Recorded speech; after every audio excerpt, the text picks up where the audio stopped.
Gathering characters from different games and using them to make teams destined to compete in a fictional fighting tournament is the very definition of the King of Fighters series. Characters could form a team because they are countrymen or come from the same game. Maybe they share similar hobbies or were trained under the same master. There is no specific criteria for how teams are made in this franchise. Knowing this, I had the idea to make a list of alternative teams that I wish they become a thing in future iterations. Only one rule to follow: these new alliances must be believable and make sense from a canonical point of view. So you won't see something like the Electric League of Benimaru, Shermie and Sylvie, or K-Dash, Clark and Choi forming a team just because they all wear sunglasses. So without further ado, here's the top 10 alternative team combinations we want to see in future KOF games. After being resurrected at the end of KOF 14, it is very likely that Ash Crimson will make his return in future installments. This flamboyant boy was a fan favorite despite being initially presented as a villain, but his popularity reached its top at the end of the Tales of Ash saga when he heroically sacrificed himself to destroy his evil ancestor, showing that he was a good guy all along. Ash wouldn't get a better teammate than his childhood friend and older sister figure Elizabeth Blantorche. She is the only person who still remembers who he is and what he did, and in spite of being erased from everyone's memory, Elizabeth refused to forget about Ash and continued to look for a way to resurrect him until she finally succeeded with the help of their third eventual partner, Kukri, the mysterious newcomer who we still don't know much about. Even though he was introduced as a rude and foul-mouthed man, it seemed that it's just a facade, especially when we saw him as a composed and calm man during his conversation with Elizabeth. It appears he was working for the young woman from the start, and it's thanks to him that they found Ash. Now, if we only could know what they are planning to do next. The unlucky partners of Kim Kafwan in this video won't be his master and his lover, nor convicted criminals. This time it will be his old friends from the Fatal Fury series, Honfu and Shonshu. The former is a Hong Kongese police detective who shares a similar sense of justice to Kim, albeit not as nearly as extreme. Honfu is basically a mixed version of Bruce Lee and Jackie Chan, and he's very good with a nunchaku, while most of the time. He's one of Kim's oldest friends, and I can easily see the Taekwondo master forcing him to join his team. As for Shonshu, after being freed from the evil spirit of his ancestor, he willingly asked to be trained by Kim so he can differentiate himself from his brother Shunrei, who stayed with Tang Furu. And since then, we never got to know the result of this training. Even though Shunrei won't have a place in this team, he can still make a cameo, like helping his brother during a special attack for example. It won't be the first time SNK would do something similar. All in all, Kim would be the most pleased with this team. He finally will get to team up with people who won't infuriate him with evil behavior, nor have the courage to question his methods. Similarly to the boss's team from KOF 96, this try would be perfect as the last challenge before facing the final boss. Chrysalid, Zero and Ignis were the main antagonists of the Nest saga. Ignis in particular is responsible of many painful nightmares and broken controllers. Original Zero, although he was not a final boss, is considered as one of the hardest sub-bosses to beat. As for Chrysalid, well, suffice to say that he was number 4 in the top 10 hardest KOF bosses, a list where Orochi was number 10. If you wonder why I left Clone Zero aside, it's simply because he betrayed Ness in 2000, and it's unlikely that he would team up with them again. These men, with the exception of Zero, whom we are not even sure that he died in the first place, were confirmed to be trapped within Versus' body, and it is highly possible that they were resurrected as well after its destruction. And if it's the case, you can bet that the first thing they will try to do is to get revenge against those who betrayed Nests, and they are many. The size of their vengeance list is just too long, and with the might of the 3 super warriors combined, you can be sure that some names will be crossed. Now this team should be number 1 in this list actually, but I'm putting them in the 7th position for 2 reasons. First, we already saw them teaming up with each other in previous installments. Kyo, Iori and Shizuru are the main heroes of the Orochi saga, and they are officially called the Secret Treasures team. The second reason, they just destroyed Orochi once again at the end of 14, meaning there are little chances that they would need to ally with each other, especially these two. And this is unfortunate since we never had the chance to see them joining forces from the get-go, as the heirs of the three clans who are tasked to defeat Orochi and keep him sealed forever. They complete each other perfectly. It would be super cool to see them fight side by side from the start of the tournament. It's also the perfect opportunity to develop the personalities of Kyo and Iori beyond their stupid and sterile rivalry. And who's better to help them achieve that than the big sister of the team, Shizuru? That being said, we don't know what the story of future games will be about or what villains our heroes are going to face, and thus hope still remains to see an official Sacred Treasures team in KOF.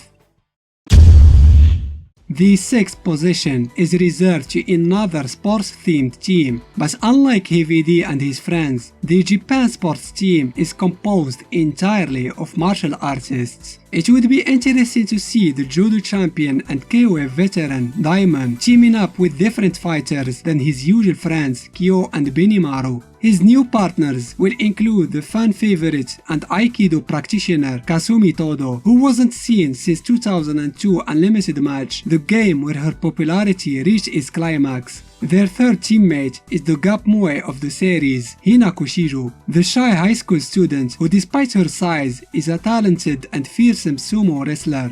Fun fact, these three were actually a hidden team in the aforementioned game, but that was a non-canonical entry, and we want to see the Japan sports team as an official trio in future iterations. This team is very similar to the one from 98, with the difference of Gang Il replacing Haiden. And the reason behind this is simple, these three masters know each other canonically. Takuma need no introduction. He is the inventor of the Kyokugenryu karate style and the instructor of Ryo, Robert and Yuri. He also has a second persona titled Mr. Karate, where after wearing a demon mask, he becomes much more serious and starts using deadlier moves. Saishu is the head of the Kusanagi clan and Kyo's father. He was present in just one canonical game, 95, where Saishu was the sub-boss. With the exception of KOF 98 and some cameos in other games, he didn't show up in any other installment. The third member was introduced recently in 14 as Kim's master. Unlike his serious student, Gang Il seems the total opposite with his carefree attitude, but they both share the same love and passion for Taekwondo. Now that their pupils have all grown up and started having their own disciples, it would be very cool to see these masters forming a team and entering a KOF competition just to remind their students who the real masters are. Oh, and for those who wonder why Haider is not part of this team, fear not, I haven't forgotten about him.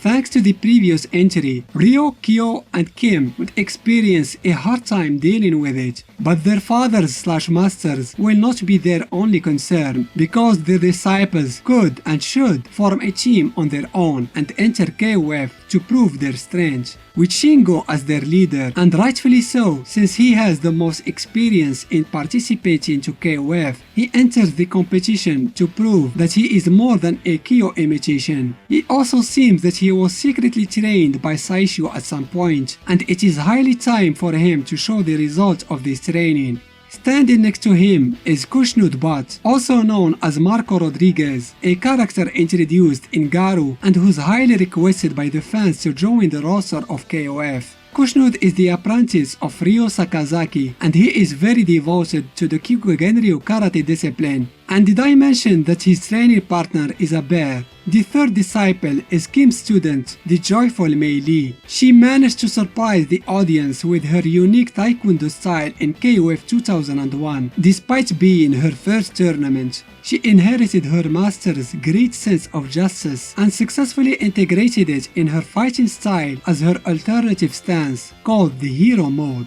Those three would make perfect friends as long as they don't fight over whose master is the best.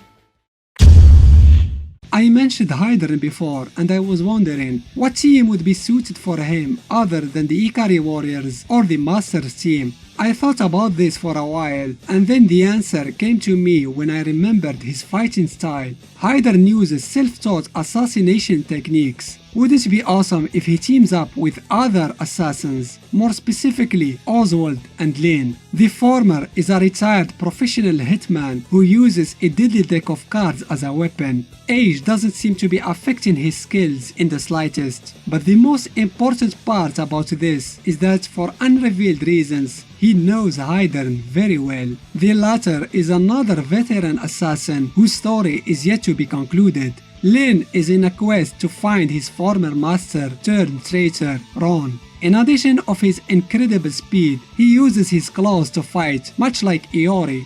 Poison is Lin's best friend. It's literally his blood type. It wouldn't be the first time where Hydern hire outsiders to help the Ikari Warriors in their mission, and I can easily see him leading this new team himself so he can keep his dangerous teammates under control. A common theme in video games in general is the one depicting sons fighting and struggling against their evil fathers. KOF is no exception, with its huge roster containing many characters from the same families and clans. Some of them have complicated bonds with their relatives, and such is the case with this trio who share the unfortunate fate of being the good sons of terrible fathers. Rock, the son of the infamous Geese Howard, was raised by his father's sworn enemy Terry Bogard. He fights with techniques he learned from both his real and adoptive parents, and although his personality leans more toward the hungry wolves, he fears that the cursed blood that he inherited from his real father would turn him someday into a villain. Adelheid is the heir of the Bernstein name with his sister Rose. He never had a close relationship with his father, but he did inherit his hobby of challenging strong opponents. However, unlike Rugal, Adelheid knows how to accept defeat with a smile. He's also a reasonable young man who knows when to put aside the differences with his enemies and work together with them. Much like Lin, Dulon is on a hunt for his treacherous father. He has no intention in forgiving his betrayal and seems to live for the sole purpose of seeing Ron dead. Despite being raised to be a cold-blooded assassin, Dulon has a good heart with a strict sense of justice. Although these three young men are the polar opposite of their fathers character-wise, they use similar techniques to theirs during combat. The apple never falls far from the tree after all.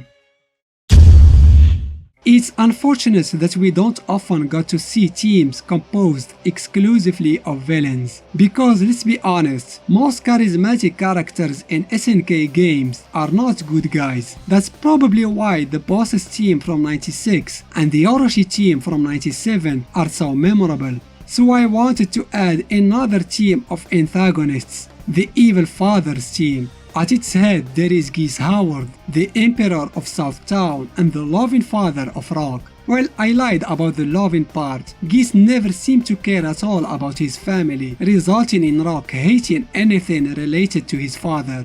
Geese is also a very cunning man and knows how to manipulate the interests of his rivals in order to acquire their strength. Next to him is Rugal Bernstein, the ruthless crime lord who sees no value in human life and enjoys collecting statues made of his fallen enemies. He has two children, Adelheid and Rose, and his outlook towards them can be described at best as cold and distant. I would love to see his reaction after learning that his son had become quite friendly with one of his sworn enemies, Hydern. Ron takes the cake, however. He doesn't have one or two children, he has 9. Most of them want him dead though, including his eldest son Dulon for betraying the clan and joining nests. He is a pure opportunist who would ally or betray anyone as long as it serves his goals, and seeing him joining Geese and Rugal is totally plausible if it proves to be profitable for him. Now the question is, can these fathers really hurt their offsprings if they ever stand in their way? My answer, absolutely, and with no hesitation. For if there is something that these three cruel men cherish more than their own sons, it's themselves. I'm sure there are plenty other team combinations we can make from all these awesome characters. I'd love to see what your imagination can come up with in the comment section. I hope you enjoyed this video. Give it a thumbs up if you did, and why not consider subscribing to the channel. Thanks for watching.